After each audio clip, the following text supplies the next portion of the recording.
All right. First and foremost, we have a very exciting guest on this morning. She's exciting because the organization she works with. Now, you may not know the name of this organization unless you're in the design world or the architectural world, or you're from Norway. I think it's one of those homegrown Scandinavia, heroes and Scandinavia. But you've no doubt seen their design around the world. You've experienced it. You may well have been moved by it. Snøhetta is the company. Isabella Alveberg is the CEO. Give her a warm breakfast with the CEO. Welcome, everyone. Woohoo! Thank you. The show, Isabella. Thank First you. question we always open with is, what do you have for breakfast, Isabella? So this morning I had 2 pieces of havreknekkebrød with Jarlsberg, and that's what I always have when I'm at home. It's my staple. When I'm out traveling, I'll usually have scrambled eggs at the hotel, but when I'm at home, that's what I yearn for. Knekkebrød, for those who are not Nordic, listening to this, is actually this beautiful, something I love as a non-Norwegian or a non-Nordic person. It's, how would you describe knekkebrød? Because if I were to describe it as dry crack bread. Dry crack bread. It doesn't Dry exactly bread. sell it, does it? No, but I think most people know what like Vasa bread, I guess they call it in the US as well. It's a typical Scandinavian bread, Swedish, dry, as you say, but it's a good taste and a lot of fiber. Yeah, exactly. And is that your morning routine on top of that? So you have this for breakfast. Do you have a morning routine? So my morning routine, now my kids are older, so usually I'd always get up an hour earlier than them just so I had a quiet morning. I like to be early for everything. And so, that was my way to start the day, really easily, calmly, read the paper, have a cup of coffee, eat my knekkebrød, and then kind of get started with the day. So yeah, my morning routine is just to get up early and get prepared. How early? Well, it's not really that early. It's 7, but in my household with 3 boys, that's pretty early. And I should mention you arrived an hour and 10 minutes early for this podcast this morning. We're very grateful for that. But, Always prepared. Always over-prepared, no. But it's a pleasure to have you, Isabella. And, as I mentioned, this podcast is a podcast brought to everyone listening to this from She Community. And She Community is an organization, as you well know, as one of the mentors, Isabella, which is trying to close the gender and equality economic gap, which currently stands, going into COVID, it was at 206 years to where the experts believed we would reach gender, economic and equality parity, exactly. And now, due to COVID, we are looking at 250 to 260 years. So towards the end of this chat, we're going to talk a little bit more about your views on equality and your views as a leader. But Yrja, take us away. Take us away. We want to get to know you a little bit better, of course, your personal journey before you came to Snøhetta. And I heard from the preparation call that you said the career is not just up, it's not just up vertically. What do you mean by that? So and what's your experience? Yeah, so good question, because when I started out my career, I was young, ambitious, full of hope and dreams, and I always thought that my career would end in some sort of a leadership position. So that was your goal, yeah? Well, it wasn't my goal. It was just that I kind of knew that at some point, it sounds a bit cocky, but I kind of knew that that's how it would end. You knew you'd be a leader. I love that. Yeah. And so when I started my first job, that wasn't really going anywhere, but then I got a great opportunity to work for Microsoft for 15 years. And I learned in Microsoft that you have to look at a career like a triangle, right? And you start at the bottom level, and then you can move sideways. So you can learn new skill sets, you can be an individual contributor and be a specialist, you can move on to be a team lead and learn more about management, then you can move over to a different skill set and learn, a different, say, marketing and then sales. And so you kind of move horizontally and vertically. And that way you have a huge base by the time you kind of move up that triangle, because you know so many different skill sets. You've been a manager for a lot of different kinds of people. You've delivered a lot of different results, both from hard KPIs to more soft values.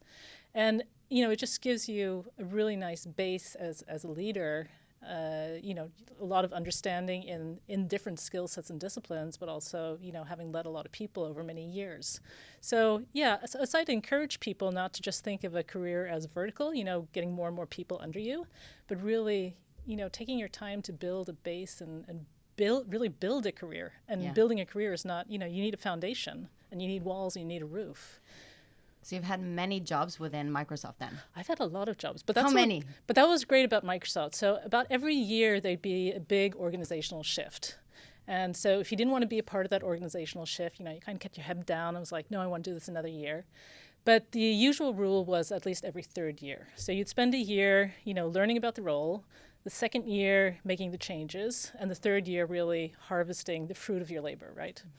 And so every third year, they really encourage you to move on to a different role. My track was probably about every second year because I was a bit impatient. So, the 15 years I was there, I had at least 7 or 8 different roles. I don't know, that it's not that many companies that encourage that. It's Except from Cisco, it seems like. We were interviewing Trina, the CEO of Cisco Norway, and she also had 8 or something roles within the company. Yeah. No, it's a great learning experience. Yeah. And then, if you come to a job that you're thinking, okay, this is not what I'm going to do the rest of my life, at least okay, I'll do the best I can for the next 2 or 3 years and get something out of this. Yeah. So, I've been in sales and it's like, okay, that's okay. Been in marketing, that was better. Been in general management positions, been in product development. So, you take away something from each of those roles and learn something. Is there an area in every business that you've, so for example, marketing to sales to whatever, that you've learned the most in? You said that was the role that I learned the most in because I was exposed to either the most diverse workforce or the most diverse in customer base, for example. Yeah, and that has impacted you as a leader. That's a good question. I'm not sure I've reflected over that. I think actually what I've learned the most of is working with so many different people from so many different backgrounds. And especially when you start moving up into more international roles, how do you manage people across time zones and across different nationalities and cultures? How can I be the best leader, and really change the way be a certain type of leader for some people, be another type of leader for other people. Because some people want an authoritative leader, some people want a more coaching leader. And so how do you adapt your styles? And I think that's probably what I learned most from all these roles, not necessarily the disciplines. That was fascinating. It was more that different management style that you needed. Reading people, basically. Reading people, understanding what triggered them, how to motivate them. Yeah. And then you got an interesting phone call from Snøhetta. Yeah, well, that was after, so I'd been to Microsoft 15 years. I had a short stint at Schibsted, and then I moved back into an IT role within IT security and worked with small, it wasn't a startup, but it was a private equity company that had bought a Norwegian IT security company, and that got purchased a couple of times. And so after about 6 years, I found myself working out of Prague in the Czech Republic for a Czech company, which was very interesting as well. Been there for about 2.5 years, and kind of thought that I needed, I'd reached the age of 50 plus, and thought I needed a job with a bit more purpose. And, was kind of thinking what that would be, and then got a phone call. And, one of these ladies that I'd worked with for years and years at Microsoft, it's just one of those connections that come back again. She said that she was looking for a CEO for Snøhetta, and, if I was interested in talking to the founders. I was like, yeah, no, I don't think that's for me. I think you've called the wrong person. Why did you think so? Well, design wasn't really anything that I felt was within my toolkit of strengths. I thought that, I was very practical, pragmatic. I love maths. I always thought that I'd stay within IT. And so this was just so far-fetched. And no experience with architecture at all? No experience at all. I'd say that the only thing I really knew about Snøhetta was that they'd built the library in Alexandria 30 years ago. That was about what I knew. And so I said, yeah, we'll do a chat. And then I met the founder, and, it was, there was an instant connection. There was no talk about the job or, what I could accomplish there or about Snøhetta at all. It was more just learning to know each other and see if we had some kind of a chemistry. And the initial meeting was supposed to be for about 60 minutes. I think we chatted for about 2.5 hours, and it was just amazing. So we found a really instant connection there. And then we did a pretty long interview date. I think we dated for about 6 months until we found out that, we think that this can work. Okay, so you come in as a new leader. You have no architecture experience. Like, how was it? Like, how was your first 6 months? How was your first day? Yeah, or your first day. So I have to say that, Snhetta is a very interesting company. It's grown very organically. They don't have the typical processes that we have in other corporations with, strategy summits and vision and mission statements and all that. It's an organic company, and they live and die by the projects that they have, and that's what's most important to them. And they're never any better than really the talent that they have at any point in time. They had done a bit of restructuring. They had opened a couple of studios. And they really needed somebody to look at the journey for the next 30 years. So again, very atypical from other companies. They do their 30-year strategy plans or 30-year planning. And so they needed somebody to lead, the next 30 years. There wasn't any Konzernstruktur. It was just a bunch of studios and, company structure. Like, there was no yeah, formal corporate structure. No formal corporate structure. There were studios, and then there were a couple of leaders at the top that really didn't have a distinctive role. And so for some reason I didn't ask about that at the interview. What is the corporate structure? I just kind of thought that they had it since they wanted a CEO. And so I came in there, and I realized pretty quickly that people were constantly asking me, what are you doing here? What are you bringing to the table?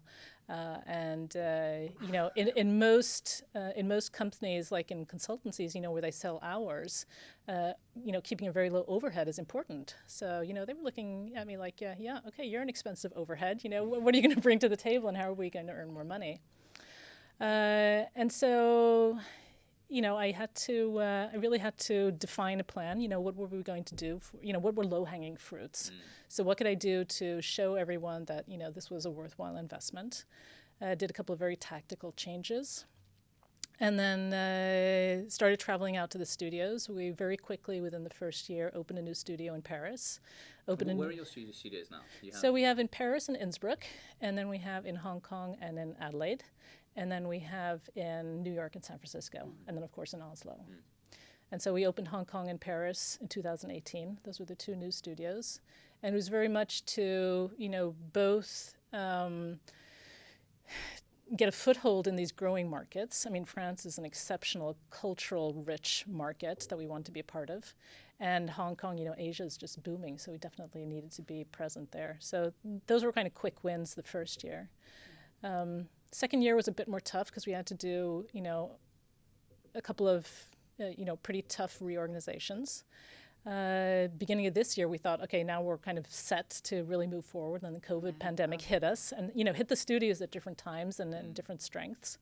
But we've really pulled through. I mean, it's been an amazing first half of the year for us with still lots of projects. And, people are still pretty optimistic, even though a lot of them have to work from home. Did you ever have any... having come from obviously you're very capable in what you're doing as a leader, but an industry that was so far out from what you are now leading, imposter syndrome with that?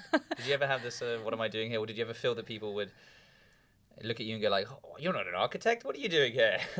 Yeah, and I think it's important when you come in as a leader, and I usually tell women who start in new leadership positions that I've been mentoring for a while, I say, my biggest mistake was when I went into my first manager position, I thought I had to have all the answers, right? I thought I had to know everything, and that if there was any problem, you could come to me and I'd fix it.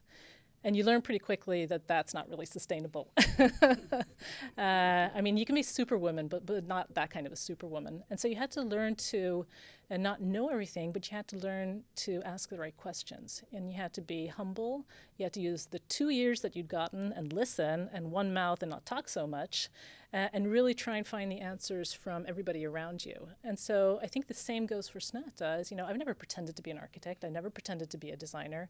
I never give my input if this looks nice or this doesn't look nice. My role, we usually say that we work transdisciplinary with a lot of different disciplines within Snhetta. And I tell the people, the discipline or the craft that I have is that I'm a leader. It's something that I've built over my career for the past 30 years, and that's what I know. And it's a discipline just like you're an architect.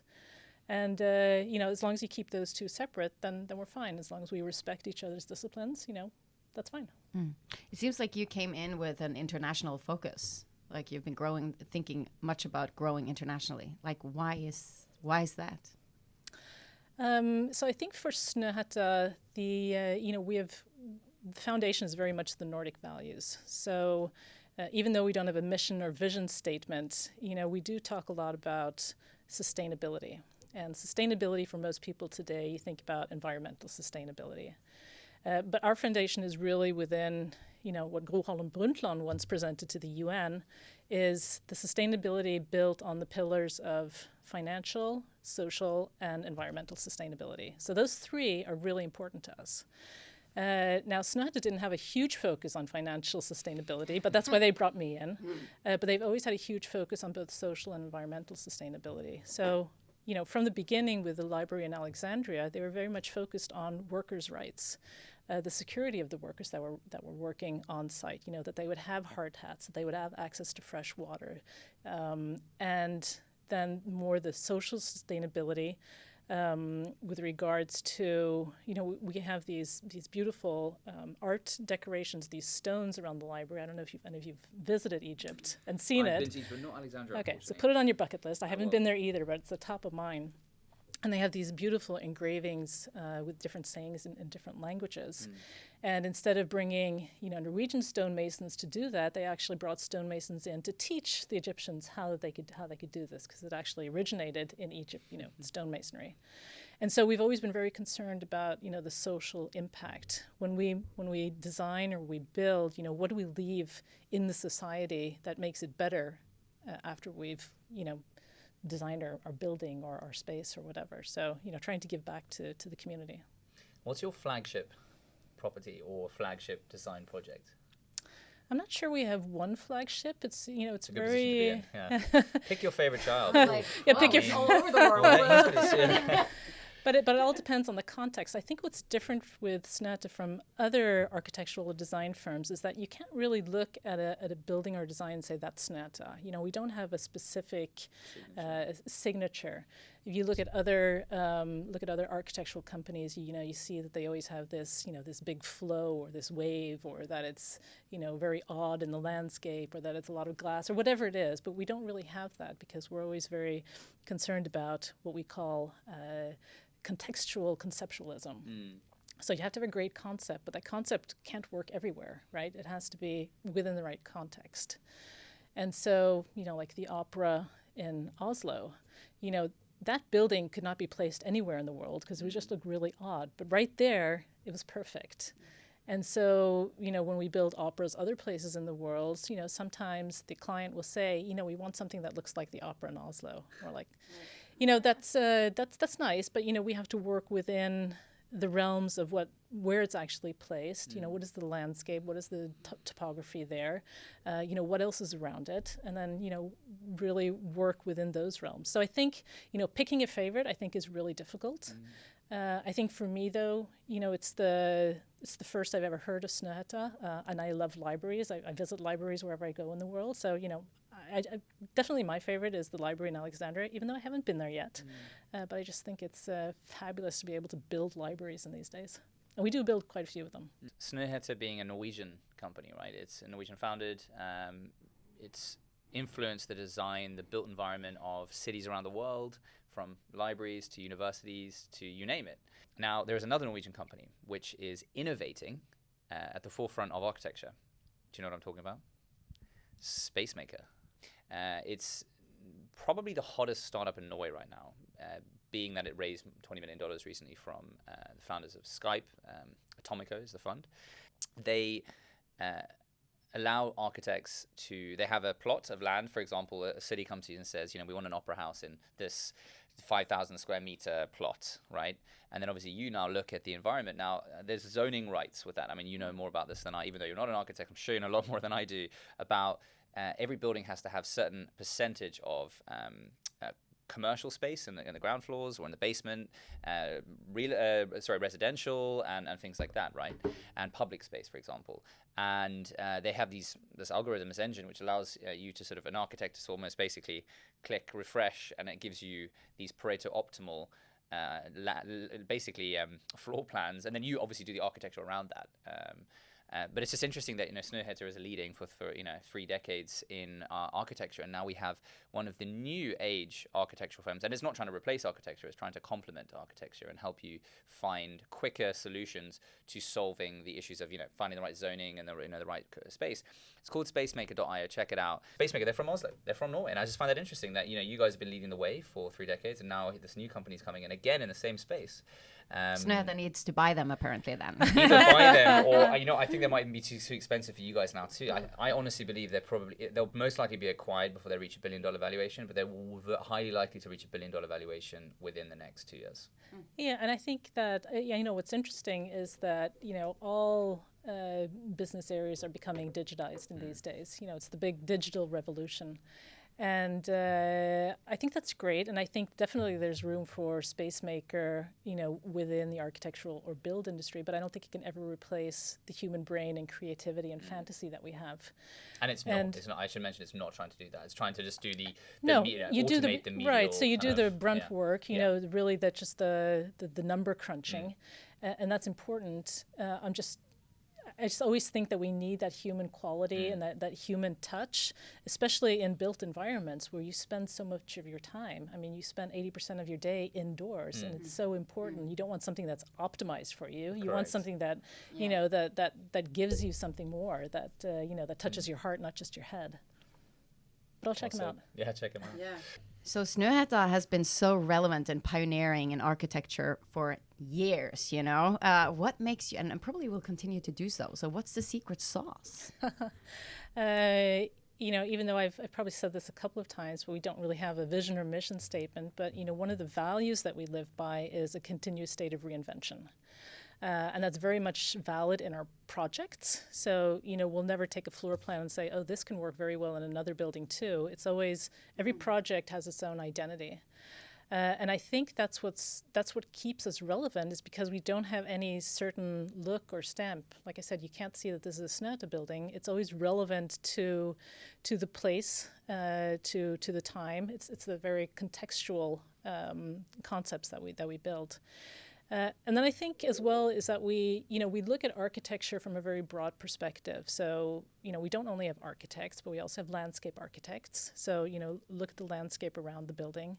We have interior architects, especially in these days when we talk about environmentally friendly buildings, and then you just stuff a lot of furniture in there, that makes no sense. So, you have to look at the interiors as well. So you have the interiors, exteriors, and the actual design. And then we've actually expanded into digital design, graphic design, and product design. So we really feel like we have a full palette, and that constantly changes. So it's not like from day one that we were all these disciplines. It's just that constant evolvement and reinvention of the company. And I think that's why we stay relevant. And that's why, we have a lot of great talent that wants to work with us as well. We're very fortunate. In terms of the leadership angle, now you've mentioned some golden comments. I want to reiterate a few points there. You were born a leader, you knew. And how did you know? Yeah, how did you know that you were That's the question. Like, how do you know? So that sounds. It doesn't sound too good when I say that I was born a leader. It's just. It's cool that you say it. It's not many women that like say this. Yeah. So I was the middle of 3 sisters, and the problem child, I think it is called. So I think in Norwegian we call it. Be in charge of these sisters. Yeah, and so with my older sister, it was always we did certain things together, and with my younger sister, we did other things together, and then within the family dynamic, you find your role, and I was very close to my dad, and he was a CEO, and I guess I just learned from him, what you do and what you don't do, and I just naturally took charge. What did you learn from him? I mean, if you were to put it down to one quality that you think leaders today should have and hold themselves to, what would that quality be? So I think what my dad showed me was that, building a very solid team around you, trusting the people and the expertise that they bring, that is super important. So building a leadership team around you that can challenge you, that can keep you on your toes and that you trust. I think that trust in others was really what I learned. I think he showed that you don't have to be the specialist, but you have to be able to work with and through other people. And that's parallel to what you said earlier about you don't have to know everything as a leader, and actually you shouldn't know everything, because if you knew everything, then you don't need a team around you, do you? You're brilliant. You can just answer all the questions as you go. But that's a burden for one person to have all that responsibility, right? So I think that's often something that I have learned myself too in my journey as an individual. I'm not a leader by no account yet, but I'd like to be on that path someday, and trusting people's opinions, trusting that they know their domain. And we've heard the rhetoric, and I know you at home listening to this have too, that you are only as good as the people around you. You should build a complementary team around you, right? How do you build a complementary team around you?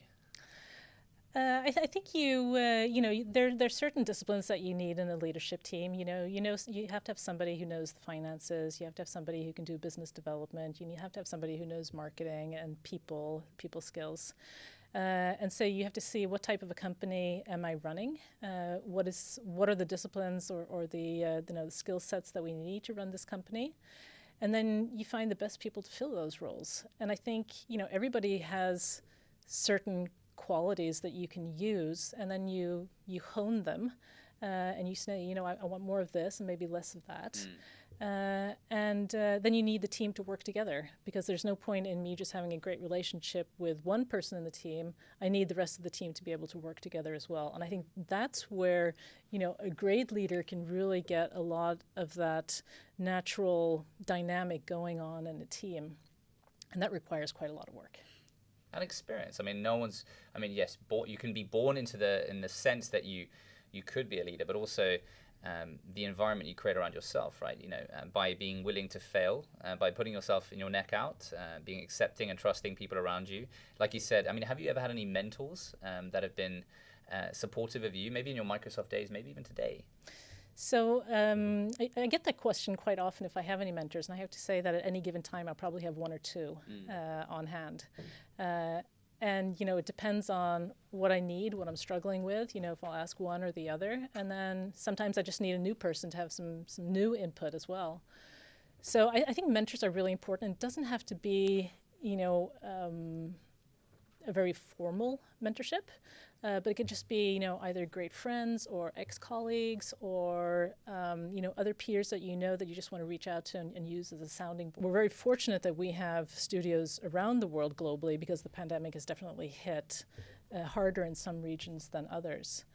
And so, definitely when Europe shut down, then when the US shut down afterwards, we went through different phases of how we would operate as a company, worked closely with the managing directors, and just said, first and foremost, it's the health and safety of our employees. Secondly, we need to keep our business running, so business continuity. And third is, let's make sure that we have enough cash in the bank in case some of our projects start slipping. We've seen for the past 6 months that actually, the request for projects is still pretty strong. We do see that in Innsbruck, where we're very focused on tourism and hospitality, that's been a bit of a weak, soft market.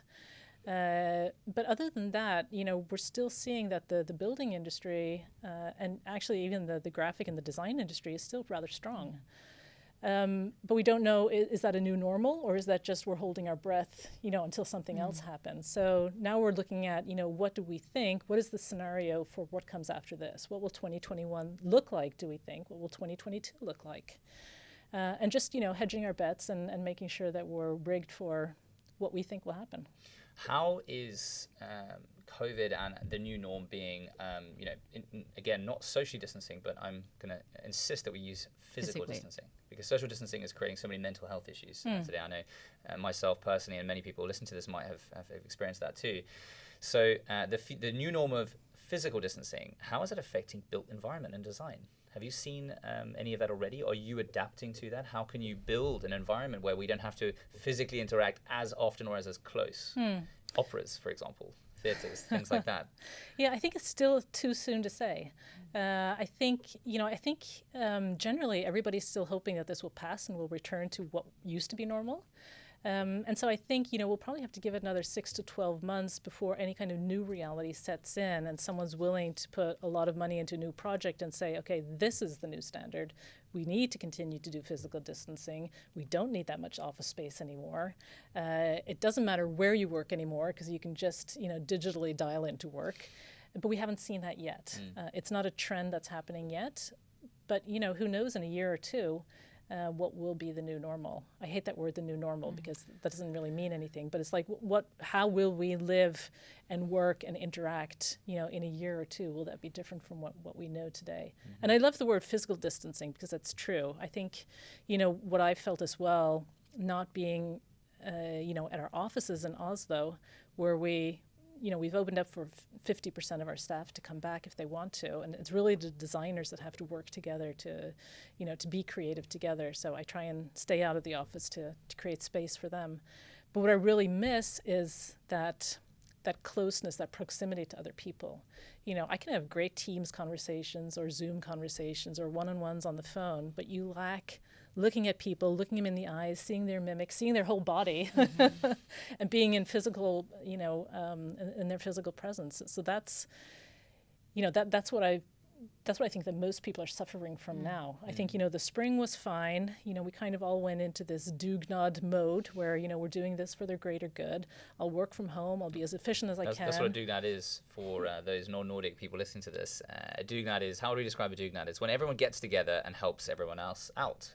For the greater good, For the greater good. Yeah. So they don't want to. Well, yeah, it's true. That's another cultural nuance to dugnad. No one wants to do it, but when they do it. But I have to actually add a comment. The dugnad is a beautiful principle I've learned, because everyone gets together, and usually it's used in the apartment building concept when everyone helps to clean out the snow and ice from the winter and going into spring, or in fall rake the leaves away. But you get everyone together and they all help each other out for a greater good, and that's something that I personally, and Uri, I know, can vouch for me in saying that we've seen with COVID that we've gone through right now. Everyone has to have some empathy for everyone else. We have to help each other out. So everyone is going through something.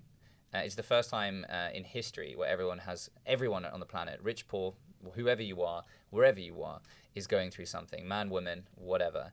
We're all going through the same thing. So everyone is experiencing this in their own way, and having some empathy, having some trust if you're a leader. And my last question to you, Isabella, is, as a leader, an experienced leader of a really cool company, are you hiring? No, I'm just kidding. Yeah. So actually what this podcast is all about is a front for that. We can do the podcast. No, what is your legacy you would like to leave as a leader?